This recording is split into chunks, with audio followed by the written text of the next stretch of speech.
Amin ya rabbal alamin. Salawat beserta salam semoga Allah curah limpahkan kepada junjungan kita baginda agung Nabi Muhammad sallallahu alaihi wasallam, juga kepada keluarganya, para sahabatnya serta pengikutnya sampai yaumil qiyamah. Hadirin yang dirahmati Allah, malam Kamis ini malam Kamis terakhir di bulan Safar. Insyaallah sebentar lagi kita akan memasuki bulan kelahiran sosok satu manusia yang paling mulia, yaitu Nabi kita Muhammad sallallahu alaihi wasallam, yaitu bulan Rabiul Awal atau yang biasa dikenal dengan bulan Maulid Nabi. Pagi hari tadi adalah Rebo terakhir di bulan Safar. Orang Tegal bilang Rebo Kasan, orang Jawa bilang Rebo Pungkasan atau Rebo Wekasan, yang artinya Rebo terakhir.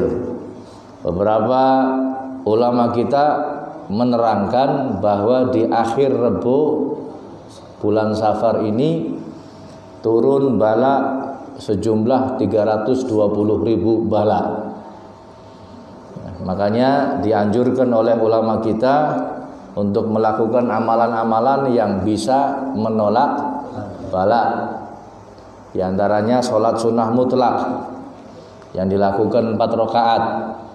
Setiap satu kali sholat setelah Fatihah membaca inna a'taina kal kautsar sebanyak 17 kali.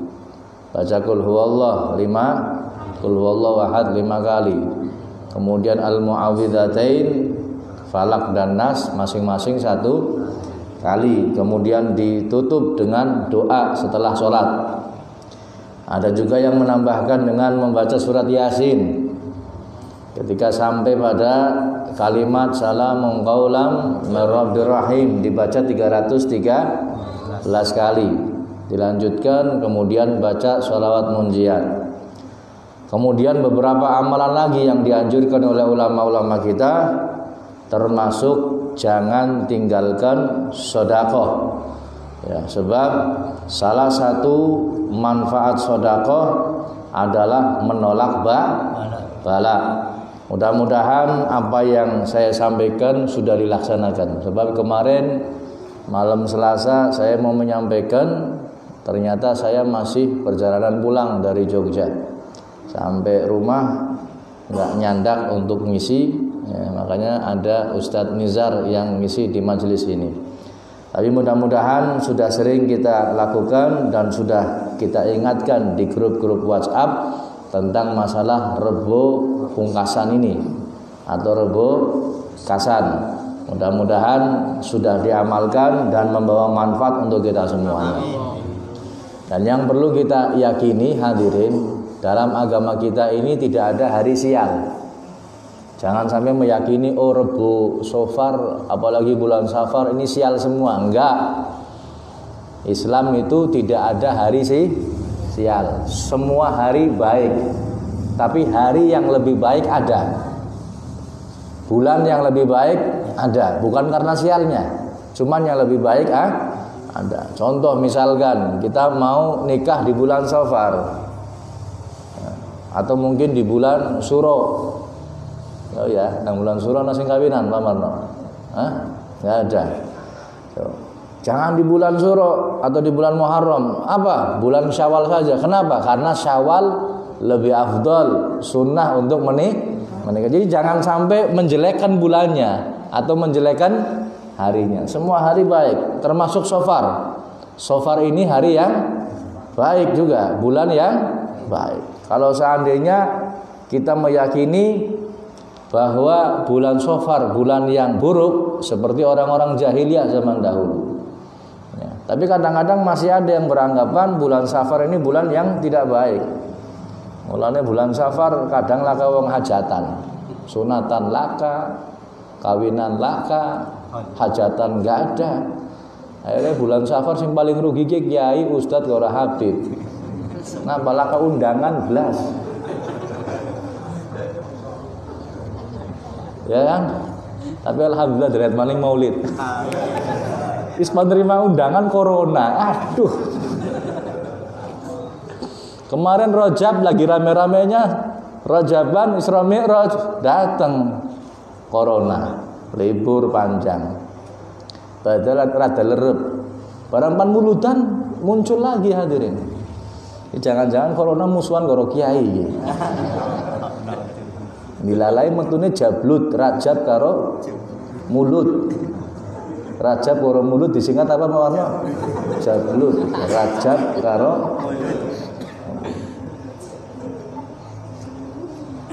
jadi tidak ada hari atau bulan yang sial dalam agama Islam, tapi yang lebih baik ada. Yang lebih baik ada. Oh, jangan hari Selasa. Kenapa? Lebih baik hari Jumat. Jadi yang lebih baik ada. Kenapa nggak boleh hari Selasa? Yaudah, lebih baik Jumat daripada. Paham ya? Jadi nggak boleh meyakini sial. Wah, ye Selasa ketemunya Sabtu jeblok ye wetone aja kawin. Kenapa? Engko pegatan. Ada yang seperti itu? Ada apa banyak? Oh, banyak. Oh, ini menurut saya rumah ini bikin apes ge, kudune direnovasi, madhepe ganti ngulon. Kono orang medhep ngulon kok apes. Akhire tetep nang ngulon. Ngulon wis apes maning. Mbah, siapa Mbah? Ngetan, ganti ngetan Mbah, iya ngetan. Aja sampai ngidul loh ya, engko apes kon. Ngetan. Akhirnya setahun bangun rumah hadirin. Niki pintunya dirubah-rubah, setahun ana madhep ngetan, ngulun. Ora gelem takon Habibmu, takon Habibmu, Habib madhep dhuwur kayak parabola.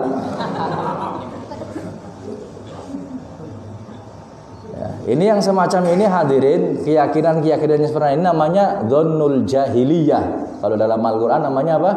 Dhannul jahiliyah, sangkaan jahiliyah. Nyong barang nganggo al-yadi kiye, wong wadon padha ngudak-ngudak nyong. Iya sing ngudak-ngudak wong wadon karena akeh utange kon. Dudak-dudak mendreng. Naudzubillah ini. Mau pakai cincin tabarukan nggak ada masalah, ngalah berkah nggak ada masalah. Beb, alhamdulillah saya dapat dari Kiai Fulan, saya dikasih tabarukan, nggak ada masalah hadirin. Tabarukan masyru' disyariatkan oleh agama kita. Para sahabat tabarukan air wudu, air bekas wudunya Rasulullah, rebutan mereka. Kenapa? Pengen tabarukan sama Nabi Muhammad. Nggak ada masalah tabarukan, ngalah berkah disyariatkan oleh agama kita. Cuman meyakini satu benda atau sesuatu mendatangkan manfaat dan mudarat, hati-hati. Bisa musyrik. Bisa apa? Musyrik, hati-hati. Nggak ada masalah. Saya mau tabarukan, pinjam sorbannya Kiai Fulan, Habib Fulan, ali-alinya Kiai Fulan. Nggak ada masalah. Dianjurkan oleh syariat kita, disyariatkan oleh agama kita. Tapi untuk meyakini manfaat atau mudarat dari satu benda tidak boleh. Kita harus meyakini bahwa datangnya manfaat atau datangnya mudarat semuanya dari Allah Subhanahu wa taala. Ya Rabb, mudah-mudahan Allah Subhanahu wa taala berikan istiqomah kepada kita di dalam menuntut ilmu agama. Allah amin ya rabbal alamin. Sebentar lagi Maulid hadirin. Sebentar lagi bulan Maulid. Bulannya Nabi Muhammad SAW, bulan di mana Rasulullah lahir. Dan ketika Nabi Muhammad lahir, panjenengan seharusnya bahagia dan gembira. Kenapa? Sebab dengan lahirnya Nabi Muhammad, maka cahaya Islam menyebar di muka bumi. Kalau seandainya Nabi Muhammad nggak lahir, kira-kira Islam sampai ke sini nggak? Nggak mungkin. Islam tidak akan menyebar. Cuman sebabnya Nabi Muhammad lahir, Islam menyebar di tengah-tengah kita. Makanya patut berbahagia, harus berbahagia, gembira dengan kelahiran Nabi kita Muhammad Sallallahu Alaihi Wasallam. Nanti masalah Maulid kita bahas di tengah-tengah. Kita lanjutkan dulu pembahasan kitab Al-Isti'dad li Yaumil Ma'ad sampai pada bab yang ke-10. Wa qala Luqman libnihi. Berkata Luqman Al-Hakim kepada anaknya, Innal hikmata an ta'mala asyra khisalin. Kata Sayyidina Luqman kepada anaknya, sesungguhnya yang namanya hikmah, ilmu hikmah ini hadirin, engkau melakukan 10 perkara. Engkau melakukan apa? 10 perkara. Apa yang dilakukan? Yang pertama, tuhyil qalbal mayyita, menghidupkan hati yang mati. Ini hikmah hadirin. Bukan, jangan dikira yang namanya hikmah ini hanya kata-kata mutiara yang indah, enggak. Atau mungkin ilmu-ilmu yang dirangkai dengan kalimat-kalimat yang bijak, enggak. Kata beliau Luqman Al-Hakim, innal hikmah an ta'mala asyra khisal. Yang namanya hikmah, kau melakukan 10 perkara. Yang pertama, kau menghidupkan hati yang mati. Artinya ada orang-orang yang mungkin mati hatinya dihidupkan. Mungkin diajak zikir bareng, mungkin diajak ibadah, mungkin diajak ngaji. Ya, ini hikmah hadirin. Ya, bagaimanapun caranya, yang penting bisa menghidupkan hati yang mati, itu hikmah. Dengan handphone kita, dengan ajakan kita, dengan nasihat kita, mungkin bahkan dengan perbuatan-perbuatan kita, yang penting menghidupkan hati yang mati, ini hikmah. Dan kehebatan para wali hadirin, ada yang mengatakan sebab istiqomahnya, ada yang mengatakan karena wali ini bisa mengubah seseorang yang tadinya ahli maksiat menjadi orang yang ahli taat kepada Allah Subhanahu wa taala. Kalau kita mungkin pernah dengar, sering dengar bahwa wali, ya, ini mereka ini dapat karomah karena istiqomah. Sebab al istiqomah khairun min alfi atau afdalu min alfi karomah. Yang namanya istiqomah lebih baik dari 1000 karomah, ya, lebih baik dari karomah. Ada yang mengatakan afdolnya wali ini, keutamanya wali ini bukan istiqomahnya saja, cuman kehebatan mereka karena bisa merubah yang tadinya orang itu tidak baik menjadi baik. Yang tadinya hatinya kosong, hatinya mati, bisa hidup dan mengenal Allah Subhanahu wa taala. Jadi dipandang tok onong pamarno langsung ahli maksiat jadi ahli taat. Atau mungkin mereka memandang wali tersebut, maka berubah menjadi taat. Ingat ceritanya Bishr Al-Hafi. Bishr Al-Hafi ini wali min auliyaillah, dulunya seorang preman, ahli maksiat. Cuman diangkat jadi wali min auliyaillah yang akhirnya jadi orang yang benar-benar taat kepada Allah. Jadi wali terkenal. Ya. Satu hari Bishr Al-Hafi bantuku roti nang pasar, mau beli apel atau roti. Ya, namanya pasar kan mesti milih-milih ya apelnya sing dicekel oke kayak ngono. Nah, orang-orang di pasar geger karena apa, yang datang Bishr Al-Hafi seorang wali. Wah, mereka senang luar biasa. Nah, ini lapak toko yang didatangi ini, ketika barangnya dipegang, takon regane pira, tanya ini harganya berapa. Oh, harganya 5.000 Pak Kiai. Oh, 5.000. Dan ini saya bayar. Oh, jangan bayar Pak Kiai, saya pengen dapat berkah dari panjenengan, saya kasih ke panjenengan. Udah gak usah bayar. Ya so, ning ketemu Kiai kan kayak gue, ya kan. Lo Habibmu juga sering ya, cuma dudu wali. Oh, gak usah, saya ridho, saya ikhlas, ini buat panjenengan. Oh enggak, saya mau beli. Kalau kamu nggak mau dibayar, saya nggak mau ambil. Oh nggak perlu, dah saya ikhlas kasih hadiah sama panjenengan. Enggak, saya mau beli. Wis kon maksa kayak gue nyoros dah tuku, tak tokon maning roti ini. Kemudian Bishr Al-Hafi pergi. Ya. Akhirnya setelah pergi hadirin geger. Toko roti ini didatangi Bishr Al-Hafi. Akhirnya pada mendekat semua. Mana tadi rotinya yang mau dibeli? Ini rotinya. Wah, pada geger. Tak tuku nyong pira regane? Orang tak dol ya dicekel bisa enggak saya beli berapa 10.000 tak tuku ora 20.000 ora 50.000 enggak ini wis dimek bisir al-hafi luar biasa mau saya bawa pulang ke rumah berkah ini sampai dianyang dengan harga jutaan hadirin tetap enggak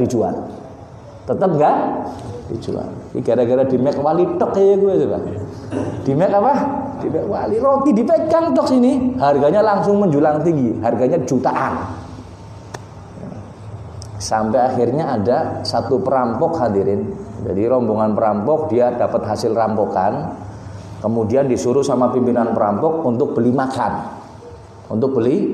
makanan ke pasar lihat di satu lapak roti kok pada geger ada apa ini didatengin kenapa ini roti bekas dipegang wali min auliyaillah Bishr al-Hafi.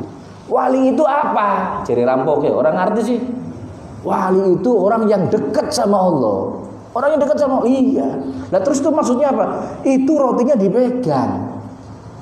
Gak jadi dibeli dia megang roti tok dan sekarang roti ini ditawar dengan harga jutaan. Regane pira? Misalkan 5 juta.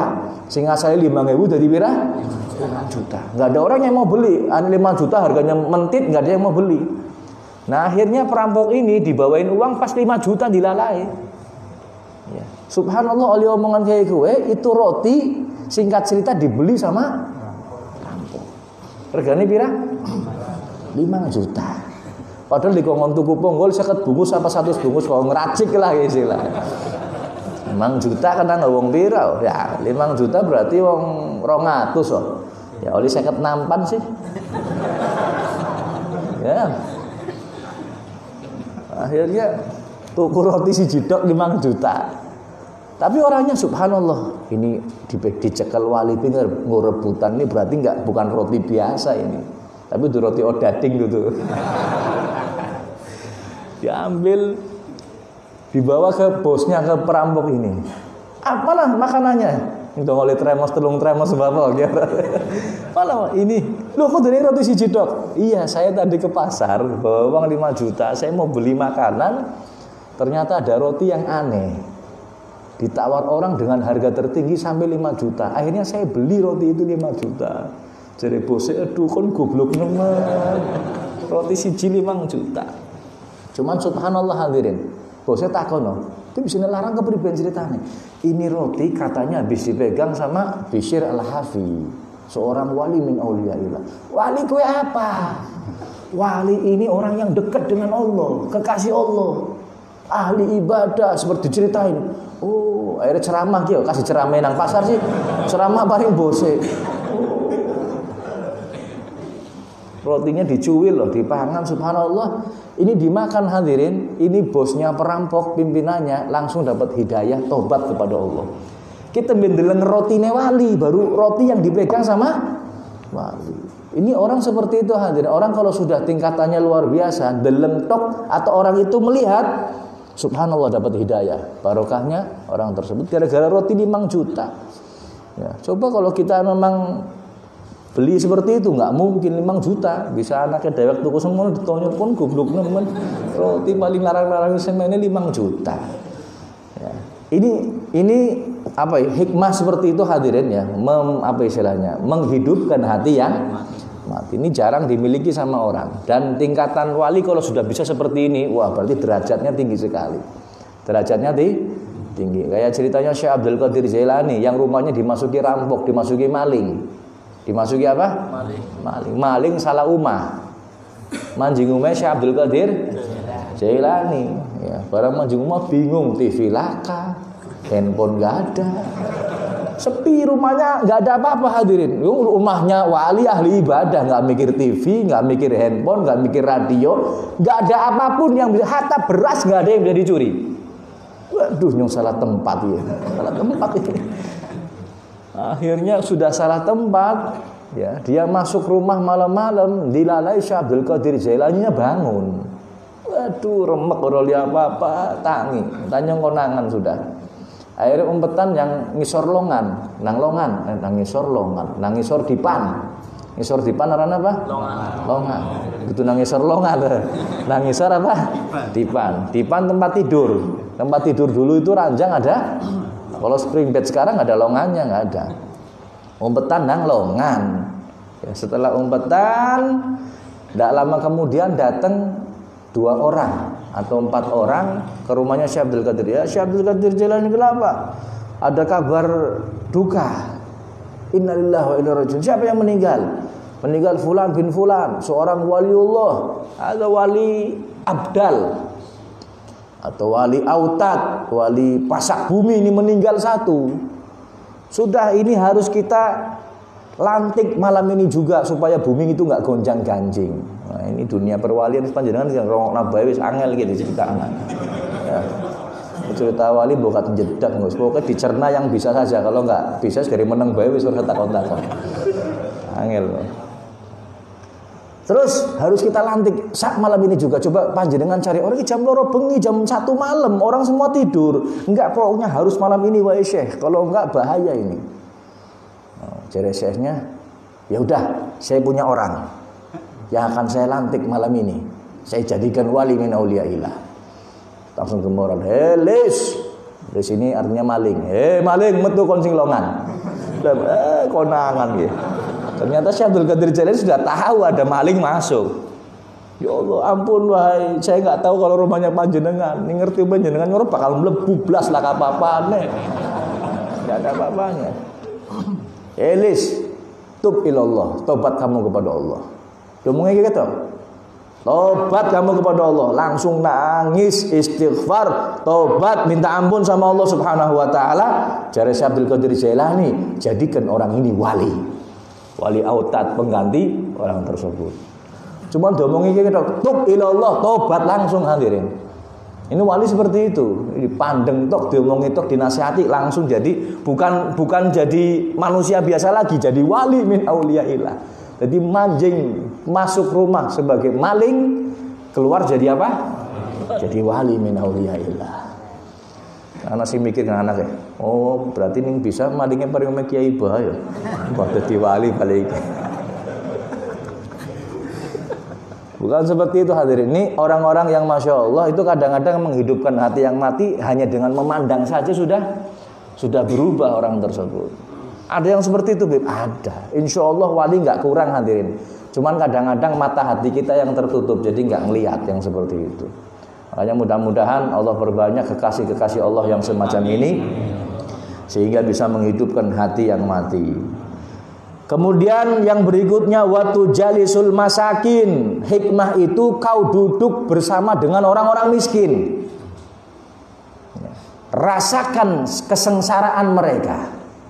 Rasakan hidup pahitnya mereka. Duduk sama orang-orang miskin. Sebab kalau kita duduknya sama orang miskin hadirin, maka insya Allah kita akan banyak bersyukur kepada Allah. Cuman kalau banyak duduk sama orang-orang kaya, sama orang-orang intelek, maka yang akan di pikiran kita dunia. Bagaimana cara saya supaya bisa kaya seperti itu? Yo ya. Kalau sama orang miskin, alhamdulillah Allah berikan saya kenikmatan. Wis walaupun mangane ponggol, sega karo tempe, jangan kangkung, alhamdulillah masih ada orang yang nggak bisa makan. Kita akan bersyukur hadirin, ini hikmah. Ya. Jangan duduk sama orang kaya, jangan sering duduk sama orang kaya. Akhirnya pikiran kita apa? Pikiran kita dunia. Bagaimana cara mendapatkan dunia?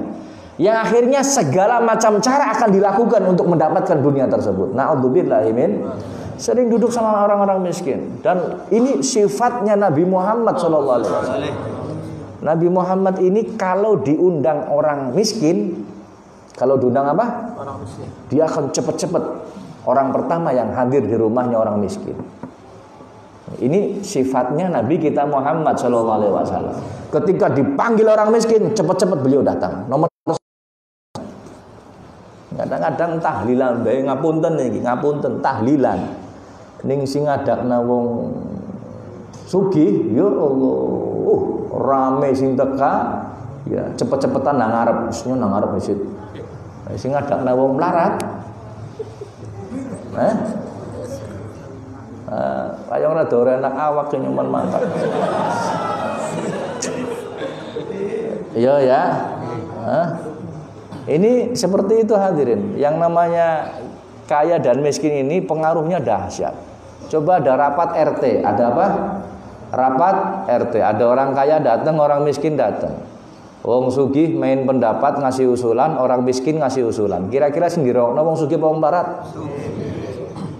Yo ya. Karena kondangan, ada acara hajatan, ada kursi yang di depan, ada kursi yang di belakang. Kira-kira sing diajukan mengarep wong sugih apa wong barat? Ini kenyataannya seperti itu hadirin. Panjenengan milih caleg siji men 200.000, siji men 500.000. Sing dipilih sing di jujur be jujur. Yang dipilih mana? Ya, akhirnya wong sugih ya mata duitan, kadang-kadang mohon maaf yang melarat saja ya mata duitan. Akhirnya kayak gue terjadi. Dan duduk di kalangan orang-orang miskin ini merupakan sunnah dari sunnahnya Nabi kita Muhammad Sallallahu Alaihi Wasallam.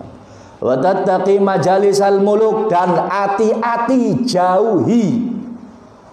jauhi duduk bersama dengan raja, penguasa, orang kaya, ataupun yang hati-hati hadirin. Apalagi kalau hanya sekedar majelis biasa. Ya gontok, mesti sudah mau nggak mau pikiran kita kepengen jadi orang kaya, pikiran kita pengen jadi penguasa, pejabat dan lain sebagainya. Ya, makanya sering-sering duduk sama masakin dan jauhi duduk bersama dengan pejabat. Wa tusyarriful wadi', dan kau memuliakan orang-orang yang rendahan, muliakan mereka, orang miskin, anak-anak yatim, para janda yang lemah, muliakan mereka, ya, muliakan mereka. Ya, sebab ini merupakan hikmah. Wa tuharrirul abid, dan juga membebaskan budak. Kau membebaskan budak, ini pun merupakan hikmah. Wa tu'wil gharib, dan kau melindungi orang-orang asing.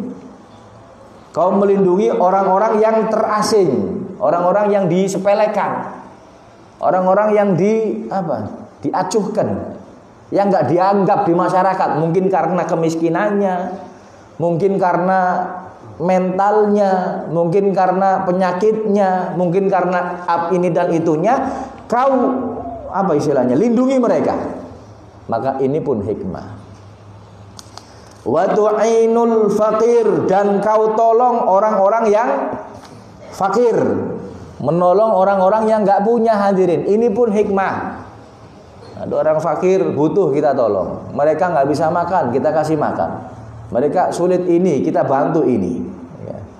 Wa tazidu li ahli syaraf syarafan wa li sayyidi su'duda. Ya, kemudian kau menambah kemuliaan kepada orang yang punya kemuliaan. Bukan sekedar menghormati saja, tapi kau tambah kemuliaannya. Siapa orang-orang yang mulia? Para ulama, ya, para habaib, para orang-orang soleh, para wali min auliyaillah. Muliakan mereka, bukan hanya memuliakan, menambah kemuliaan mereka. Dengan cara apa? Menghormatinya, ya, tidak mencacinya, tidak merendahkannya, agungkan mereka, ketemu salaman, cium tangan, bukan salaman dengan fisik saja, tapi hatinya ikut memuliakan. Kadang-kadang ada orang, wah ning salaman karo kiai, ya Allah, masya Allah, kadang ditarik tangannya Habib, semua kadang-kadang sampai cincinnya yang pada ucul, gitu, hilang, ditarik wolak-walik seropot, nyerotnya bis setengah menit seropot. Tapi hatinya benci, hatinya nggak cinta, nggak memuliakan, percuma hadirin. Cium tangan, hatinya juga cinta. Mendingan salaman biasa tapi hatinya cinta daripada salamannya seperti itu tapi hatinya benci. Na'udzubillahi min dzalik. Makanya salaman hati ini lebih utama sebenarnya daripada salaman tangan. Jadi ketika memang betul salaman ini sunnah, musafahah ini sunnah hadirin. Sunnahnya Nabi, ya, baik setelah sholat maupun di mana saja salaman ini sunnah, ya. Jadi jangan sampai terus salaman nanti jadi hilang kesunahannya. Cuman karena ini ada pandemi, ya nggak salaman dulu nggak ada masalah. Cuman artinya jangan sampai nggak salaman. Ya, artinya jangan sampai benci. Kemudian wali sayyidi su'duda, dan juga menambah kemuliaan bagi tuan atau majikan. Ya. Mereka majikan, maka kita muliakan. Ya, kita muliakan mungkin karena pimpinan ya, karena mereka pimpinan kita muliakan. Dan Nabi Muhammad memerintahkan hadirin, ketika ada kepala suku datang dan suku-sukunya itu lagi pada duduk di situ anak buahnya, Nabi Muhammad mengatakan, "Kumu li sayyidikum," berdirilah kamu untuk majikan kamu, untuk pemimpin kamu, kepala suku kamu berdiri. Diperintah oleh Nabi Muhammad sallallahu alaihi wasallam. Wa hiya afdalu minal mal. Dan yang ke-10 itu hadirin yang tadi disebutkan, itu adalah seafdol-afdolnya harta. Seafdol-afdolnya apa? Harta. Wa hirzun minal khauf, dan benteng dari ketakutan. Wa uddatun fil harb, dan perlengkapan di dalam perang. Wa bidha'atun hina yarbah, dan dagangan ketika untung. Wa hiya syafi'atun hina ya'tarihil haul, dan dia ini yang 10 tadi itu adalah penolong ketika di masa-masa sulit. Ya, di masa-masa. Wa hiya daliluhu hina yantahi bihil yaqinu ilan nafsi, dan ini adalah dalil atau bukti atau hujah kita ketika meninggal dunia. Wa huwa sutratun hina la yasturuhu thawbun, dan ini adalah penutup atau satir ketika tidak ada penutup berupa baju, artinya menutupi aib kita besok di hari kiamat. Sebab dalam sebuah hadis, tuhsyarun nasu yaumal qiyamah hufatan uratan itashan sagaro hayaro min ahwali yaumil qiyamah. La ya'lamur rajul bil mar'ah wa la ta'lamul mar'atu bir rajul. Besok di hari kiamat manusia dibangkitkan dalam keadaan telanjang kakinya, ngodok, uratan, telanjang badannya, itosan, haus, kemudian sakaro, dalam keadaan mabok, ya. Terus hayaro, bingung, dalam keadaan bingung. Min ahwali yaumil qiyamah, daripada kesusahan dan kesulitan di hari kiamat. La ya'lamu rajul bil mar'ah, suami enggak ngerti, enggak kenal lagi istrinya mana. Mulane nang dunya diapalna raine bojone. Dan perempuan pun istri enggak kenal mana suaminya. Saking bingungnya hadirin. Lanang nyong lagi lanang nyong enggak kenal lagi. Ya, besok di hari kiamat tuh bingungnya sampai seperti itu hadirin.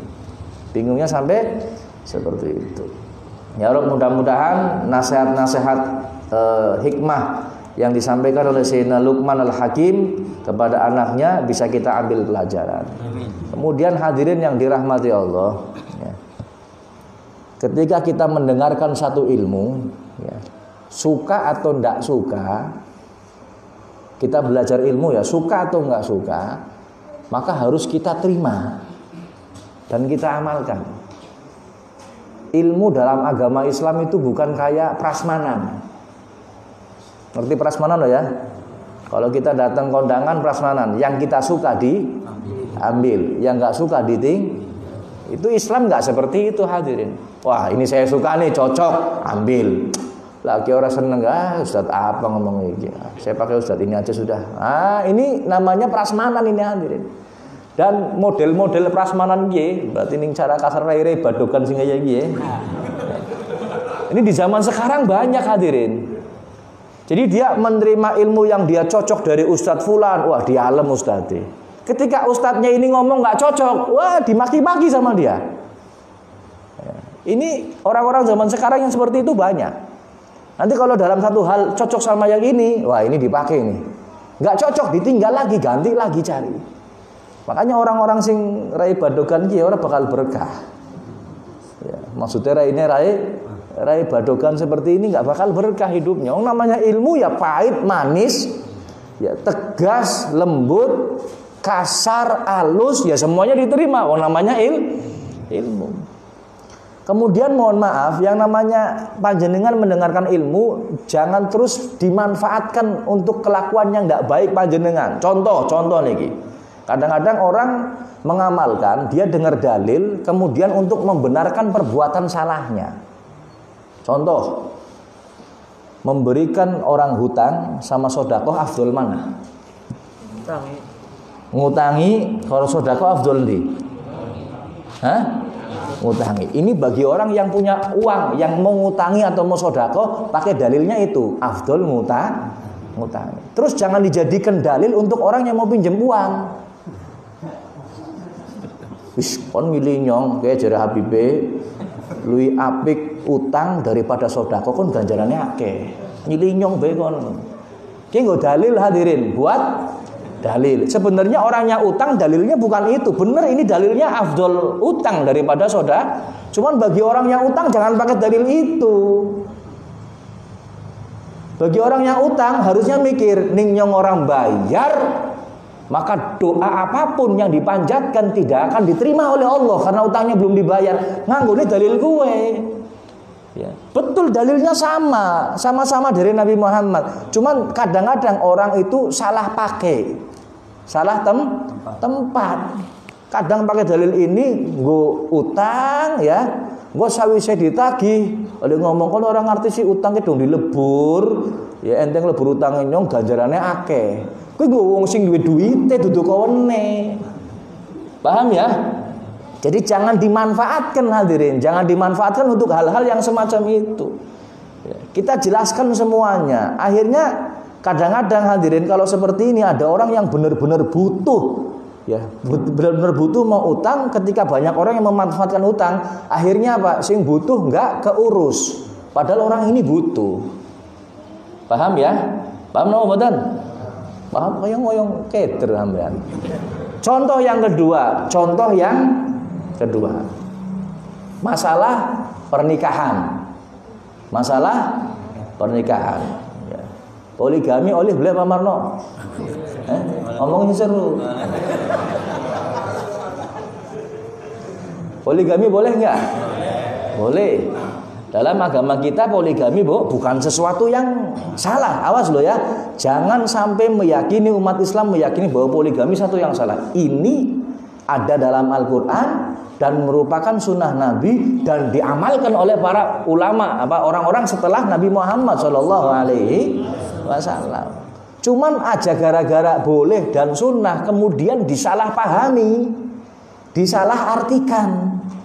Wah poligami boleh nggak? Wah, kemudian kawin orang diurusi. Nah ini berarti salah dalam mengambil dalil. Betul nikah itu sunnah hadirin.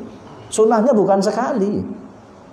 An-nikah sunnati, nikah itu sunnahku. Nikahnya bukan sekali. Sunnahnya Nabi Muhammad itu nikahnya beberapa kali. Banyak Nabi Muhammad nikah. Ya, sunnah betul. Cuma jangan disalahartikan. Oh jadi Habibie sunnah nanti kawin maning. Tapi nggak ngerti ilmunya, akhirnya berantakan. Naudzubillahi min dzalik. Akhirnya gara-gara seperti itu hadirin, banyak rumah tangga yang hancur karena salah dalam mengambil dalil. Silahkan kalau memang mampu, bukan hanya duitnya saja yang mampu. Ngerti Bib Nyong mampu, ya ngerti kamu mampu. Ya. Cuman kadang-kadang dia mampu hanya segi ekonomi saja, tapi tidak mampu dari segi ilmu. Akhirnya berantakan. Makanya harus mampu segala-galanya. Jangan terus dijadikan dalil, dimanfaatkan untuk melakukan sesuatu hal ya dengan dalil ini ajaran Nabi Muhammad, ini sunnah. Naudzubillahi min dzalik. Jadi kalau mau ngambil hukum ini jangan setengah-setengah, jangan dimanfaatkan. Ya, contoh lagi. Saya sering menjelaskan kepada hadirin, hadirat atau muslimin muslimat di mana saja berada, orang yang duduk di majelis ilmu, di majelis zikir, maka akan diampuni dosanya oleh Allah. Ya. Panjenengan sering dengar saya ngomong seperti itu kan? Ya, bahkan ada hadis, ada ucapan dari Nabi Muhammad SAW ketika sahabat Mu'adz bin Jabal datang tanya kepada Rasulullah, dia ingin menanyakan sesuatu kepada Rasulullah. Kemudian Nabi Muhammad saat itu baru bangun tidur. Nabi Muhammad mengucapkan sama Mu'adz, "Hei Mu'adz, orang yang mengucapkan la ilaha illallah kemudian meninggal dunia, dakhalal jannah, maka orang itu akan masuk surga." Ini kan ucapan Nabi. Ya. Kemudian sahabat Mu'adz kayak nggak terima, seakan-akan nggak terima. Ya Rasulullah, wa in zana wa in saraqa, kalau orang itu pernah zina, pernah mencuri, bagaimana ya Rasulullah? Sekalipun pernah berzina, sekalipun pernah mencuri, masuk surga. Ya Rasulullah, wa in zana wa in saraqa, 2 kali sahabat Mu'adz ngomong. Kalau orang itu pernah zina, pernah mencuri, bagaimana ya Rasulullah? Masuk surga, yang penting akhir kalam la ilaha illallah. Sampai 3 kali. Pol-pole Kanjeng Nabi ngomong, sekalipun konora seneng he Mu'adz, tetap orang yang meninggal dunia mengucapkan la ilaha illallah, dakhalal jannah, masuk surga. Sekalipun zina, sekalipun pernah zina, pernah mencuri. Nah, ini satu kabar gembira hadirin bagi mereka yang awam. Datang ke majelis, dosanya diampuni oleh Allah. Ini kabar gembira bagi orang awam. Cuman kadang-kadang ada yang memanfaatkan. Oh, jare Habibe, wis majelis ora apik, nyong maksiat, saya berbuat dosa, yang penting hadir di majelis, maka dosa saya diampuni. Akhirnya apa? Sedurunge majelis maksiat dingin, dosa dingin. Kemudian datang ke majelis, dosanya diampuni. Iya betul diampuni hadirin. Cuman jangan dimanfaatkan kalimat yang semacam ini. Sebab kita nggak tahu akhir hayat seseorang. Kalau panjenengan dosa nyempan dosa dingin, jare Habibie sing penting hadir majelis, dosanya diampuni. Ya, baca la ilaha illallah, sekalipun pernah zina, pernah mencuri, diampuni dosanya oleh Allah, masuk surga. Maksiat dulu. Ya kalau panjenengan nggak modar, ning ente modar nang tengah dalan durung tobat priben. Jangan disepelekan hal yang semacam ini hadirin. Kadang-kadang saya maksiat, nanti duduk di majelis diampuni dosa saya. Ya. Apalagi ada kafarat majelis, gini-gini kalau saya maksiat ngomong enggak baca kafarat majelis, dosa saya diampuni. Terus dia terus melakukan hal yang semacam itu. Ya. Dilakukan secara terus-menerus. Memang betul dosa apabila tergelincir hadirin 1 kali 2 kali itu bukan aib. Yang menjadikan dosa ini disebut aib ketika terus-menerus dilakukan. Laisal aib wuqu'uka fil khata' awil ma'siyah, kata ulama, walakinnal aib al istimraru fiha. Kata ulama, bukanlah dikatakan aib orang yang melakukan dosa sekali atau tergelincir dalam perbuatan dosa, tapi yang disebut dengan aib ketika dia terus-menerus melakukan dosa itu aib. Ya. Kenapa ini dikhawatirkan ketika melakukan dosa terus-menerus? Ini dosa, datang ke majelis diampuni, dosa maning, dosa maning, dosa maning. Yang dikhawatirkan kita justru meninggal dunia dalam keadaan berbuat dosa. Apa belum cukup cerita Barsiso? Ya. Belum cukup cerita Barsiso yang begitu hebatnya sampai muridnya saja bisa jalan di atas air, muridnya. Apalagi gurunya. Ya. Beliau yang begitu hebat dalam ibadah, ilmunya luar biasa. Ya, ketika nuruti hawa nafsu, nuruti setan, akhirnya mati dalam keadaan tidak membawa iman. Naudzubillahi min. Sekelas orang besar semacam itu. Nah, bagi kita yang sudah sering hadir majelis, yang dijadikan patokan ya ceritanya Barsiso. Ya. Walaupun itu benar, orang hadir majelis diampuni dosanya, ya kesalahannya dihapus karena barokahnya, betul seperti itu. Itu bagi mereka yang baru datang, supaya kabar gembira, supaya semangat ketika datang ke majelis. Lah sing wis lawas memanfaatkan anyong dosa dingin maksiat anjuk maning kok diampuni. Wong esuk maksiat maning ngaji diampuni. Ah kita wong sarap kok. Yang dikhawatirkan pas lagi maksiat justru meninggal dunia. Naudzubillahi min. Hadirin yang dirahmati Allah Subhanahu wa taala, kita lanjutkan. Insyaallah beberapa hari lagi kita akan memasuki bulan Rabiul Awal. Sudah adzan belum? Belum ya? Waktu Masjid Bakar ya? Iya nanti. Berarti insyaallah kalau perhitungan almanak benar, maka hari Ahad ya. Hari Ahad tanggalnya berapa? 18 Oktober ya. 18 Oktober sudah masuk bulan Maulid, bulan Rabiul Awal 1442 Hijriah.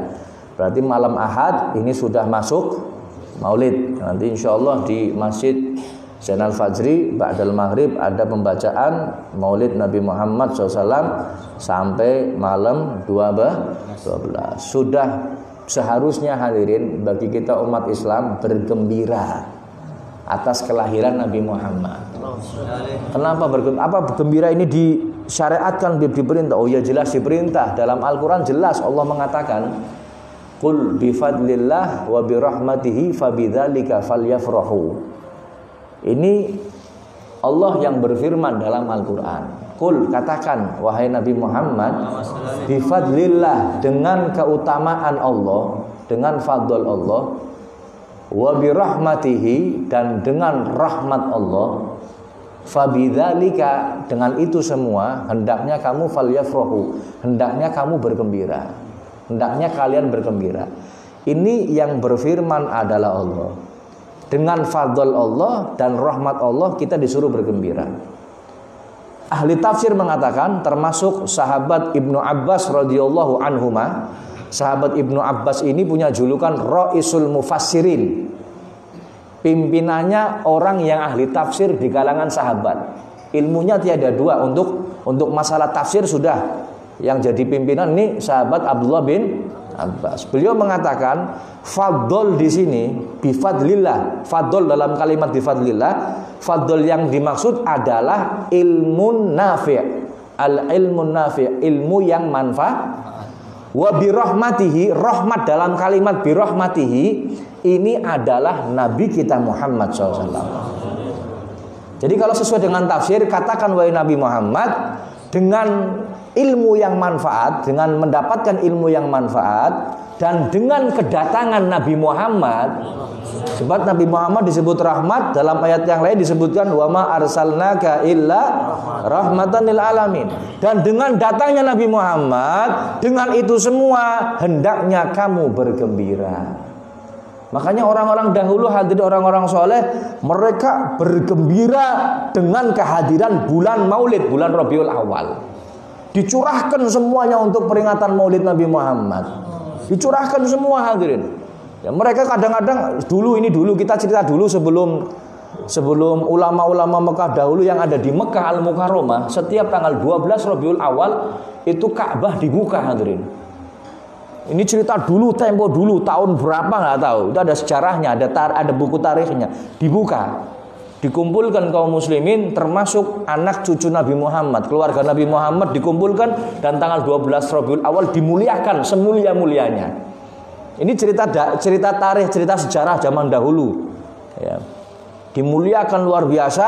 Nanti ulama-ulama dari 4 madhab dikumpulkan, madhab Syafi'i, Maliki, Hambali, kemudian Hanafi, kumpul semuanya. Mereka masing-masing kumpul berdoa, dan yang memimpin doa dari madhab Imam Syafi'i. Saat itu dulu. Ya, dibuka, mereka bergembira dengan kelahiran baginda agung Nabi Muhammad Sallallahu Alaihi Wasallam. Dan sudah seyogianya hadirin, ketika Nabi Muhammad lahir, memang sejarahnya mengatakan demikian. Ketika Nabi Muhammad lahir, semuanya bergembira. Bahkan burung-burung itu ikut nyanyi bergembira. Karena ada lagunya tuh, Rohatil Atyaru tashdu filayalil. Oh, rohatil atyar, burung-burung bersenandung gembira filayalil maulidi, di malam kelahiran Nabi Muhammad sallallahu alaihi wasallam. Gembira semuanya hadirin. Tahu siapa yang paling sedih? Ya, paling kecewa di saat kelahiran Nabi Muhammad? Yang paling kecewa, yang paling sedih di saat kelahiran Nabi Muhammad hanya iblis. Siapa? Iblis. Iblis ini pernah nangis gerung-gerung. Ya, cara orang Tegal ngomong nangis apa? Gerung-gerung ya. Nangis gerung-gerung, sedih plus kecewa. Ya, dalam 4 hal. Salah satunya adalah ketika lahirnya Nabi Muhammad. Makanya kalau ada orang yang nggak suka dengan kelahiran Nabi Muhammad, berarti wong kue kaya. Ngomong seru. Nah, paham ya? Ini sudah jelas hadirin ya. Makanya alhamdulillah kita dapat seruan dari MUI Kota Tegal ya, untuk masjid, mushola, majelis taklim tetap mengadakan peringatan Maulid Nabi walaupun sederhana. Jangan sampai hilang hadirin. Kalau sampai hilang, yang dikhawatirkan rahmat, keberkahan ini akan hilang. Naudzubillahi min Ini Nabi Muhammad rahmat terbesar yang Allah berikan kepada umat ini, kepada alam semesta ini. Wa ma arsalnaka illa rahmatan lil alamin. Semua rahmat yang naik, yang turun, yang menyebar dimanapun, yang ada di malaikat, yang ada di jin, yang ada di manusia, yang ada di makhluk, rahmat yang Allah turunkan sumbernya dari baginda agung Nabi Muhammad. Makanya alhamdulillah apapun aturan yang diterapkan, ya mudah-mudahan kita ikuti sebaik-baiknya.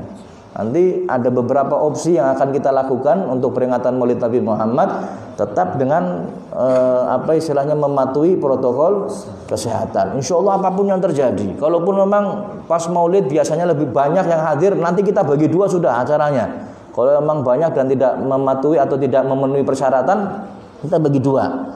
Ya, laki sendiri, perempuan sendiri. Laki tanggal 1 November 15 Maulid, perempuan tanggal 29 November.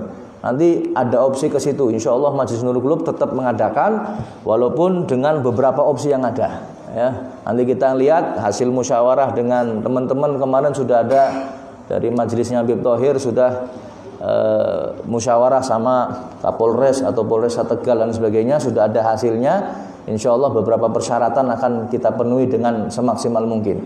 Nah, kita berharap mudah-mudahan pandemi ini segera berakhir, wabah ini segera diangkat oleh Allah Subhanahu wa taala, sehingga acara-acara yang berkaitan dengan agama Islam atau kegiatan agama Islam mudah-mudahan bisa berlaku kembali. Kita ngelihat hadirin yang namanya kerumunan itu, ini kebiasaan kita umat Islam. Bahkan sholat berjamaah ini merupakan inti dasar dari ajaran agama Islam, ya kerumunan juga. Kalau seandainya sampai ini dilarang terus, yang dikhawatirkan akhirnya umat Islam sudah nggak tahu agamanya sudah. Jamaah enggak, muludan ora, rajaban ora, ya ning. Akhirnya semuanya berhenti, akhirnya umat Islam nggak ngerti siapa, bagaimana agamanya, siapa nabinya. Lah wong ana muludan bae kadang-kadang ditakoni anake Kanjeng Nabi pira, plonga-plongo pira ya plonga-plongo, nggak ngerti. Apalagi nggak ada muludan hadirin. Ana muludan bae sik lalen. Coba nyaman takon anake Kanjeng Nabi pira. Oh, kita santri kabeh ketara. Kadang-kadang saya sering kadang-kadang buat, ya bukan buat guyonan, kadang-kadang saya ngetes seberapa tahu penduduk satu tempat tentang Nabi Muhammad. Ketika dikasih pertanyaan yang paling dasar, anak Nabi Muhammad berapa? Plonga-plongo. Barang tak takoni maning, nomor kaos Ronaldo pira? Banter, pitu. Padha ngacung kabeh bocah-bocah cilik kok. Ini nomor kaosnya apal, cuma Nabi Muhammad nggak apal. Ini kan miris hadirin. Kalau sampai peringatan-peringatan Maulid terus dilarang, nggak ada peringatan, loh kapan umat Islam kenal dengan nabinya? Ada saja kadang-kadang kurang kenal. Ya, makanya tetap kita harus patuhi protokol kesehatan, kita usahakan semaksimal mungkin. Yang penting acara Maulid tetap digelar, ya, diadakan. Mudah-mudahan tidak ada halangan ataupun rintangan. Amin ya rabbal alamin. Azan Mas Ali.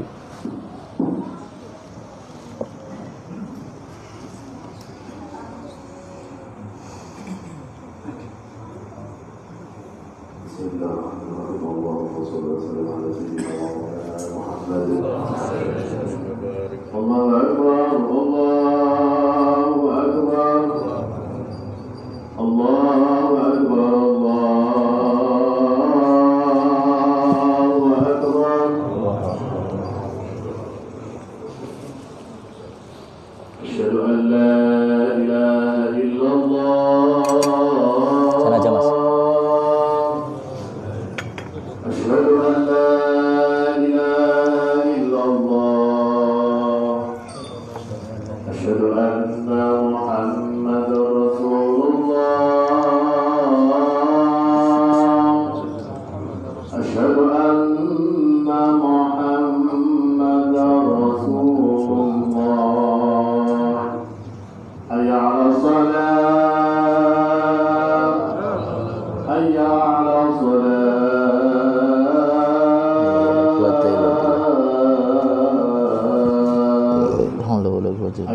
آتي سيدنا محمد والشرف والدرجة العالية الرافعة اللهم محمد الذي والتأكيد انك لا تضيق الميعاد يا راغب ربي كلي ولوالدي ربي كلي ولوالدي ربي كلي ولوالدي ربي كلي ولوالدي ربي كلي ولوالدي وارحمهما كما ربياني صغيرا اللهم يا سبب العفو والعافية والمعاملة والمعاملة والدنيا والآخرة اللهم لا تحرمنا رحمتك من شر ما ضل ويسلم وجود المغفرة وصلى الله على سيدنا محمد وعلى آله وصحبه وسلم والحمد لله رب العالمين. Hadirin yang dirahmati Allah, ada pengumuman sekaligus informasi dan juga permohonan doa untuk kesembuhan dari bapaknya Mas Eko. Tutu Eko gie, Eko sijine maning Eko Margadana. Namanya Bapak Saifuddin bin Nasori, sedang sakit, ada di rumah sakit. Mudah-mudahan Allah beri kesembuhan. Amin. Dan juga siapapun dari keluarga kita yang sedang sakit atau mungkin diri kita yang sedang sakit, mudah-mudahan diberi kesembuhan oleh Allah Subhanahu wa taala. Ala hadhihi niyyah wa ala kulli niyatin shalihah. Al-Fatihah.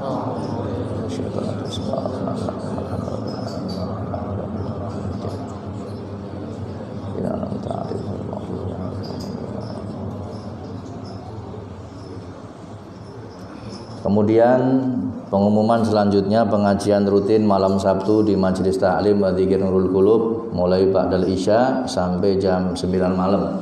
Mudah-mudahan Allah berikan taufik dan hidayah kepada kita sehingga bisa menghadirinya. Amin ya rabbal alamin. Kemudian ini amanat dari panitia Maulid, rupa-rupanya proposal ataupun pendanaan agak tersendat, bukan tersendat, agak melambat ini. Semangatnya kurang katanya, karena mungkin keadaan yang semacam ini. Jadi saya saya tekankan kepada panjenengan semua tetap semangat di dalam mensukseskan acara Maulid. Yang mau bawa proposal atau yang sudah bawa proposal mau disetorkan, ditunggu sama panitia. Semangat hadirin. Dan ini juga untuk lelang atau akikah sampai malam ini masih bertahan di angka berapa? 34 ekor. Tahun kemarin kita 36 ekor. Tahun kemarin. Jangan sampai kendor. Jangan sampai apa? Kendor. Kita tetap hadirin. Insya Allah target kita terpenuhi. Ya. Dan kalau dihitung-hitung, kalau kita pakai opsi yang kedua dengan memisahkan antara maulid untuk laki-laki dan perempuan, mungkin dana agak sedikit membengkak. Tapi untuk penyelenggaraan mungkin agak fokus karena kita akan menerapkan protokol kesehatan gitu ya. Jadi tetap kita semangat hadirin di dalam mencari dana, di dalam masalah proposal ataupun untuk lelang, baik lelang maupun akikah. Kita tetap semangat. Ya, insya Allah setiap rupiah yang dikeluarkan untuk acara Maulid Nabi Muhammad SAW ini bukti kecintaan kepada Nabi kita Muhammad SAW. Mudah-mudahan Allah balas dengan keberkahan. Amin ya rabbal. Yang terakhir, infak atau sedekah rutin selesai sholat, mudah-mudahan tetap bisa digalakan. Terima kasih. Ini saja yang bisa kami sampaikan. Kurang lebihnya mohon maaf. Wallahul muwafiq ila aqwamit thoriq. Assalamualaikum warahmatullahi wabarakatuh.